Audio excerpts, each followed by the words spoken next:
Communist कायद सीताराम येचुरी ने कहा कि हैदराबाद स्टेट के इंडियन यूनियन में इंजमाम कराने में आरएसएस या बीजेपी का कोई रोल नहीं है। मुंसिफ टीवी से बात करते हुए सीताराम येचुरी ने कहा कि बीजेपी हिंदू मुसलमानों में तफरीक पैदा करने की कोशिश कर रही है। इन्होंने कहा कि निजाम हुकूमत का खात्मा सिर्फ और सिर्फ कम्युनिस्टों की जदोजहद से ही मुमकिन हुआ है। ये बीजेपी का या आरएसएस का इधर आज हैदराबाद स्टेट को इंडियन यूनियन में शामिल होने के बारे में उनकी कोई योगदान नहीं।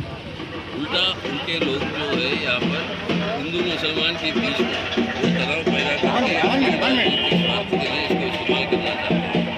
जबकि असलियत तो ये है कम्युनिस्टों की जो आंदोलन जो चली और वो आर्म स्ट्रगल जो चला उसके चलते हुए निज़ाम अपने राज नहीं चला पा रहा था और उस समय वो आगे कम्युनिस्ट आ जाए उस डर से